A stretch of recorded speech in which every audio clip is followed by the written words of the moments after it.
Obrigado, Jordi. Tivemos então uma exposição sobre as duas gerações de desenvolvimento local.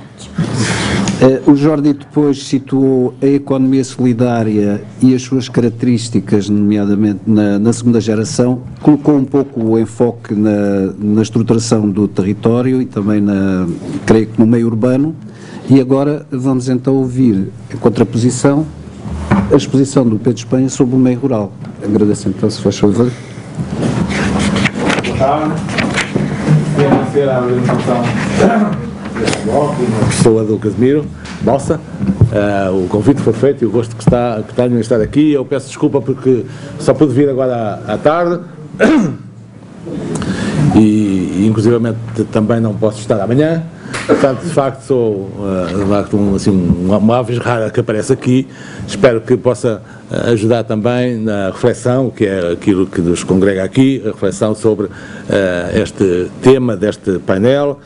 Claro que eu vou tomar a minha apreciação, vai mais a partir do rural e das transformações do espaço rural, e muito assente na questão da ação coletiva em espaço rural, no mundo rural, mas hoje, obviamente, falar do rural de uma forma clássica, completamente dissociada do urbano, não faz qualquer sentido, não coloca aí, mas ainda faz sentido em Portugal, de facto, falar em ruralidade, em mundo rural, ou em espaço rural, sabendo que ele é muito diverso e muito complexo e, portanto, há uma interação fortíssima com os espaços que nós tradicionalmente designamos de urbanos. Portanto, a sociedade portuguesa é um bom exemplo dessa integração diferenciada dos espaços e, portanto, enfim, não vou gastar muito tempo com isso, mas queria começar por dizer que as áreas rurais constituem, e referencio-me sempre à realidade portuguesa, constituem hoje em dia, de facto, espaços particularmente vulneráveis ao risco e à emergência de problemas sociais. É certo que a sociedade portuguesa registrou nas últimas décadas progressos assinaláveis na qualidade de vida e de bem-estar,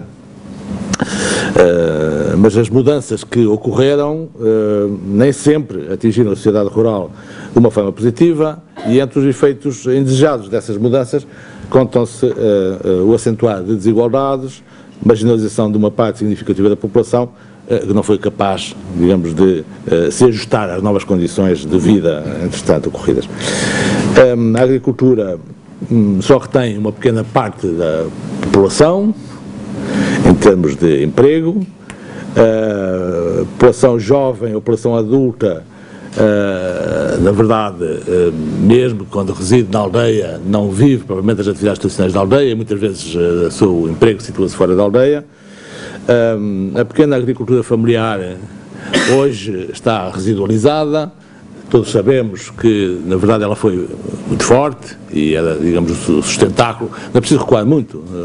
Há 4 décadas atrás, de facto, era o grande sustentáculo da vida em meio rural. De facto, ela foi perdendo peso. Se nós tivermos em atenção aquilo que são os dados estatísticos, na verdade, durante muito tempo nós tínhamos, de facto, aquela noção, aquela medida, de facto, do peso que ela tinha, mas nos últimos censos, enfim, do recenseamento agrícola, vemos, de facto, que ela tem perdido muito. Quando as pessoas vai a uma aldeia e se pergunta, mas quem são as pessoas aqui que vivem só da agricultura? Conta-se por dedos da mão. Não são assim tantas. Mas muita gente vive da agricultura, no sentido que a agricultura é um complemento. E, portanto, esse elemento é muito importante, ela é uma atividade complementar extremamente importante, e isso faz também aqui uma ligação com a questão dos próprios empregos de localização urbana e dessas complementaridades entre emprego industrial, emprego terciário.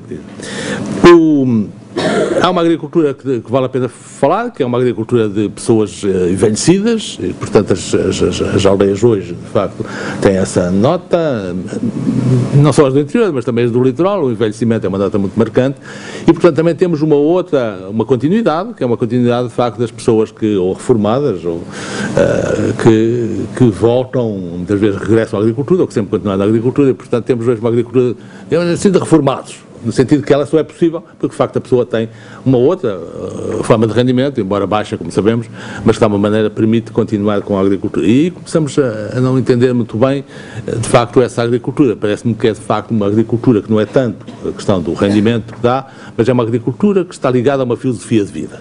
E a qualidade de vida, e, portanto, aqui façam aqui uma ligação com algumas das coisas que o Jordi disse.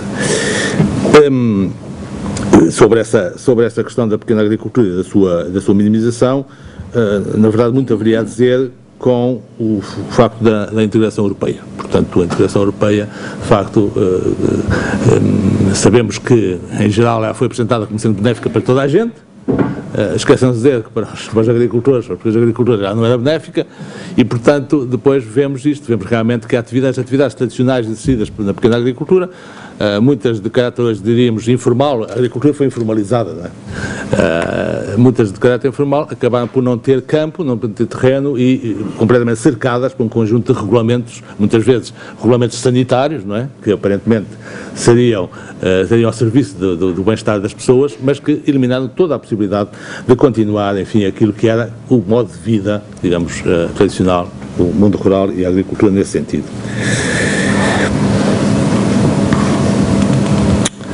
Eu, para simplificar muito, entrando mais no tema, diria que o objetivo de reintegrar os espaços rurais e impulsionar uma dinâmica de desenvolvimento autossustentado esbarra hoje em dia com uma orientação por parte dos decisores políticos de selecionar,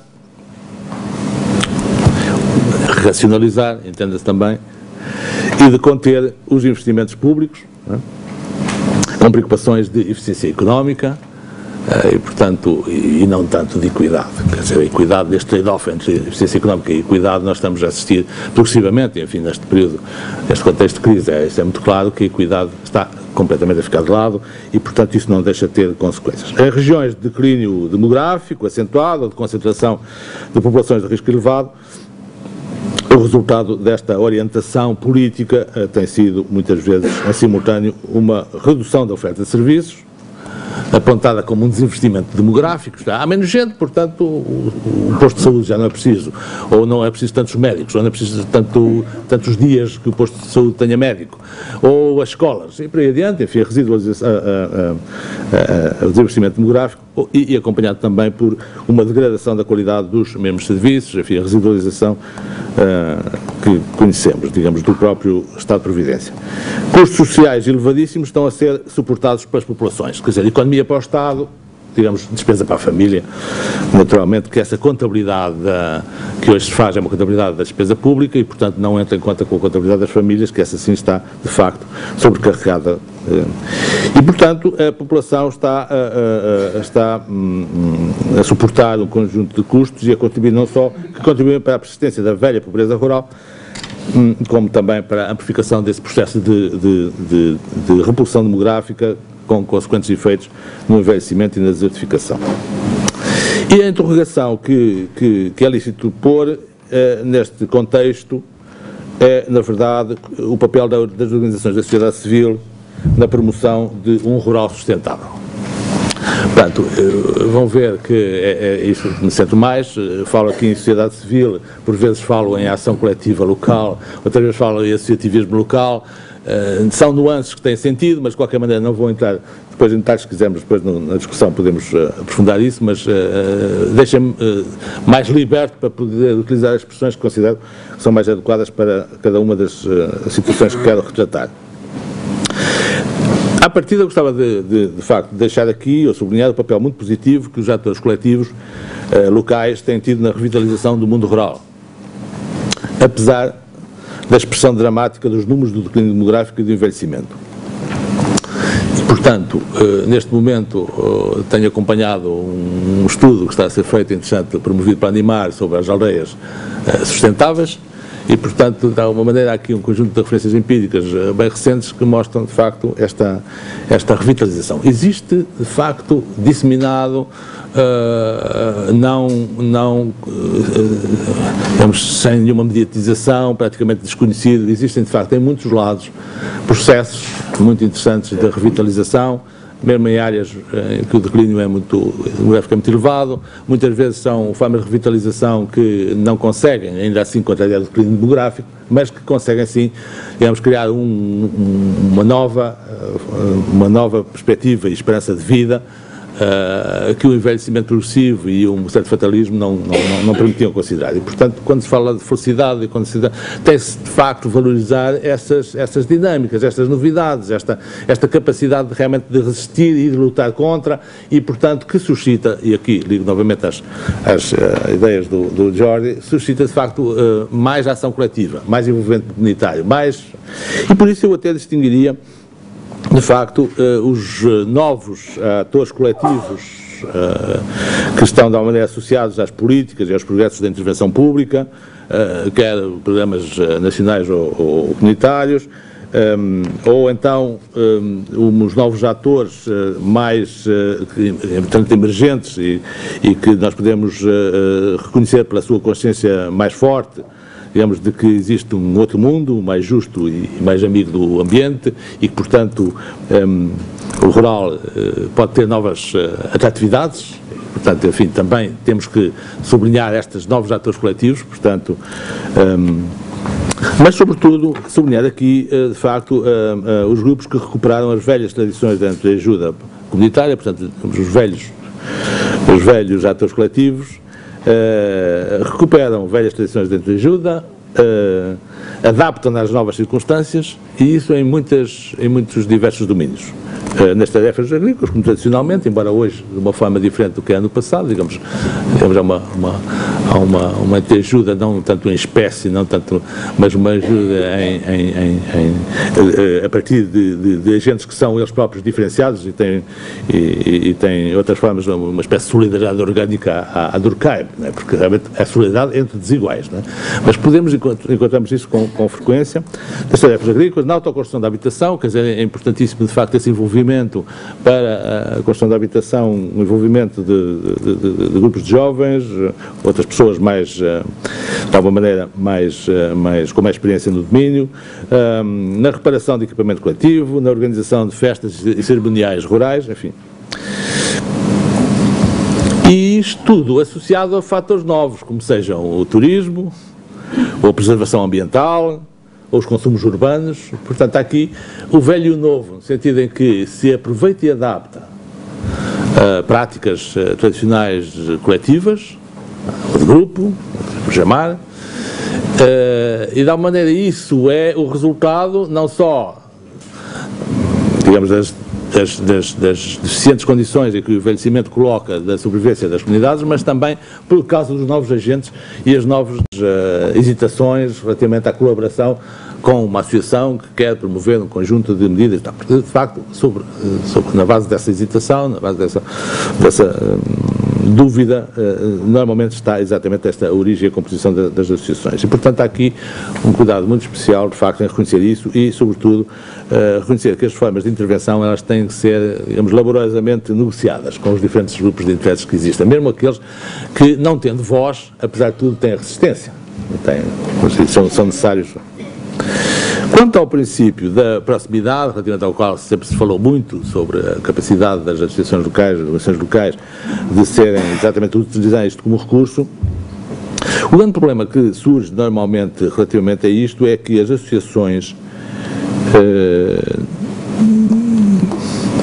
pela sua, muitas vezes, ligação ao contexto exterior que lhes permite financiamento, acompanhamento técnico, enfim, formas de intervenção mais qualificadas, acabam por não dar suficiente atenção aos saberes, aos recursos locais, digamos, aquilo que são as manifestações da proximidade, e preferindo experiências trazidas de fora, conceitos, a própria nomenclatura, formas de intervenção mais, digamos, mais tecnocrática, diria eu. A familiaridade com o que é local leva muitas vezes a que se prescinda de um conhecimento rigoroso da realidade e das subtis mudanças em curso. E eu interrogaria quantas associações dispõem de informação atualizada e fiável sobre os diversos problemas da vida social local. quanto a desemprego, quanto a surgimento ou encerramento de empresas, quanto à demografia, cobertura das políticas locais, quanto aos interesses, etc. O terceiro princípio,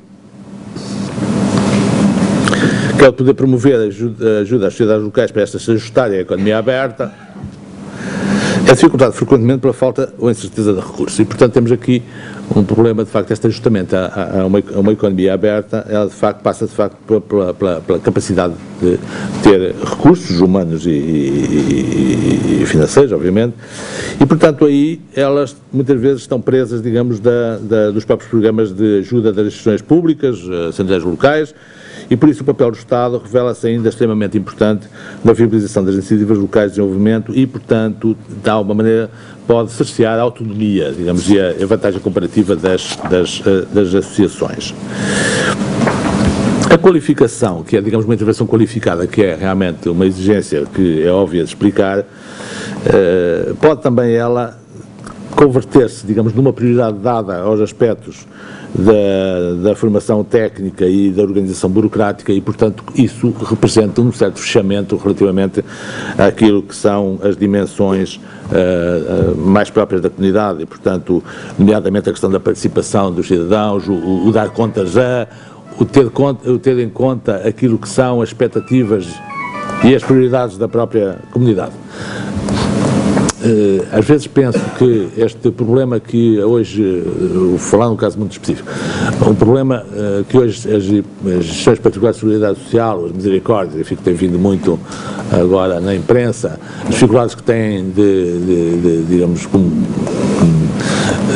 de verem reconhecido o seu papel importantíssimo, assim, e não terem os meios para poder fazer face a essa procura crescente, eu associo muito esse problema ao facto de que essas organizações, para poderem ter essa intervenção, beneficiam, digamos, ou utilizam, digamos, esta delegação de competências que o Estado tinha relativamente ao fornecimento de serviços e, portanto, com transferências, a delegação de serviços são transferências financeiras, portanto, têm orçamentos fortemente financiados, o que significa que tiveram que se adequar, ajustar muito às valências, aos princípios que a organização das políticas sociais tem, e foram progressivamente, de uma forma insidiosa, não é deliberada, mas insidiosa, foram perdendo a ligação com a comunidade que servem. E nós podemos interrogar se, na verdade, os membros da comunidade são ouvidos, ou são chamados, ou são convidados, uma vez que seja por ano, a visitar as organizações que estão, sejam os lares de idosos, sejam as creches, sejam, enfim, um tipo de... e, portanto, existe aqui um perder pé da ligação à comunidade. E isso agora é relevante porquê? Porque, na verdade, nesta situação de aperto, a comunidade reconhecedora do préstimo dessas organizações devia ser ela própria também a ajudar. E hoje é muito difícil que isso se congregue. Porquê? No meu ponto de vista, e é discutível obviamente, eu acho que houve de facto uma ruptura de vínculo com a comunidade, porque as tornaram-se de facto entidades sediadas da comunidade, mas perfeitamente autónomas, e se algum vínculo tinham, ou tiveram, um vínculo com as instituições públicas cujas políticas desenvolvem.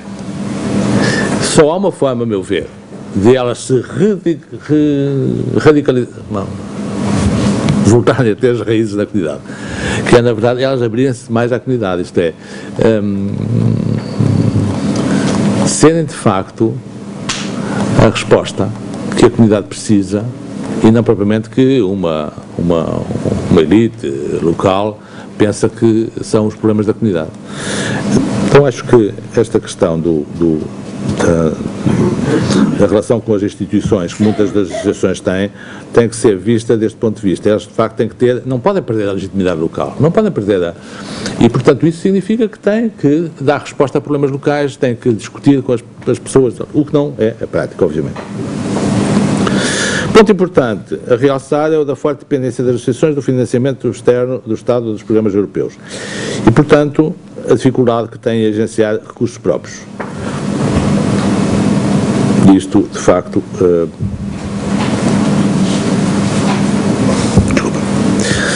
para poderem constituir verdadeiros instrumentos de desenvolvimento local e combater os riscos da marginalização que ameaçam uma boa parte da população, os atores coletivos de desenvolvimento local têm de obter reconhecimento e legitimidade e mostrar a capacidade de mobilização participante dos diferentes grupos da população. E nem sempre é difícil, nem sempre é fácil a mobilização desses grupos em atividades coletivas. Em parte, isso deve-se à tradicional falta de organização dos interesses locais e da tradicional prevalência das formas de sociabilidade primárias sobre as formas de sociabilidade institucionalizadas. Ou seja, em geral, falta experiência de uma gestão concertada dos interesses locais. Em parte também, isso deriva da diferente natureza, objetivos e, sobretudo, poder das organizações envolvidas. Em torno de projetos locais, é muito frequente ver alinhadas, por exemplo, instituições da Igreja, ou de algum modo fundadas em laços de afinidade religiosa, a par de organizações laicas de origem mutualística ou surgidas da mobilização social gerada pelo 25 de Abril, ou mesmo a par de associações de caráter recreativo ou desportivo que estão a ampliar os seus interesses. E, portanto, esta diversidade de origens e de organizações que estão envolvidas no terreno, cada uma com a sua missão e até com uma filosofia e com uma ideologia própria, na verdade, essa tem de ser todas mobilizadas e tem que ser negociada a intervenção dessas diferenças. Nós temos, talvez, pouca atenção à diversidade das forças sociais em meios pequenos, como a comunidade. Temos, quer dizer, a perspectiva muito urbana é de facto de que as comunidades são bastante homogéneas, as comunidades rurais são muito homogéneas. Nada mais errado, de facto, elas são perpassadas por diferenciações sociais, por dinamismos políticos, etc. E, portanto, é isso que está em causa. Isto é, quando se procura uma mobilização das comunidades para a intervenção para o desenvolvimento, temos de ter a consciência de que existem atores coletivos com diferente missão, com diferente projeto, e, portanto, é necessário consertar esses interesses. Fazer uma intervenção sem ter resolvido esses problemas, de facto, é muito difícil que ela resulte e que a mobilização opere. Portanto, diria que é uma precaução, na verdade, muito importante. O último ponto sobre as dificuldades é o facto de, exatamente relacionado com esta necessidade de coordenação ou de uma ação concertada, é de facto a dificuldade de encontrar um agente claramente legitimado para mobilizar e mediar as ações de todos os intervenientes. São várias condições para que uma intervenção seja coordenada. Garantir a expressão equilibrada dos interesses, evitar sobreposições ou a competição entre as atuações das diferentes instituições, velar pela melhor utilização dos recursos. Tudo isso são, de facto, condições para que, de facto, possa haver uma ação coordenada. Mas há que reconhecer que dos diferentes atores locais que intervêm em ações de desenvolvimento, as associações, aqui já estou a alargar de novo, os atores locais são as associações, as autarquias, os serviços do Estado descentralizados, enfim, pensar nisso.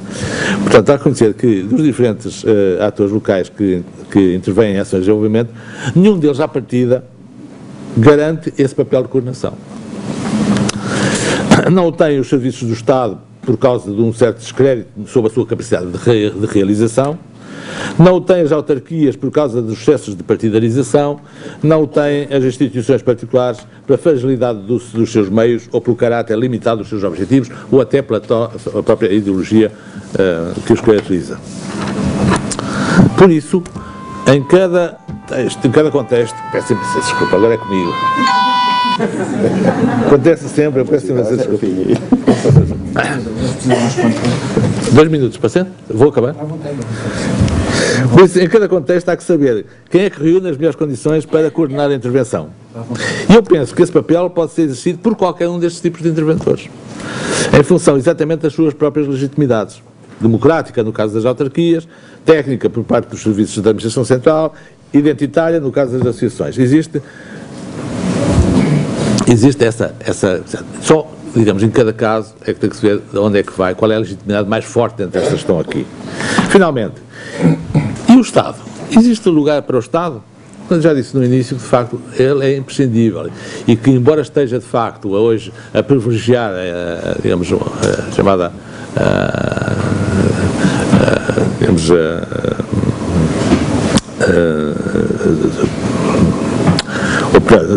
esteja a limitar a sua ação no domínio das equidades territoriais, não é?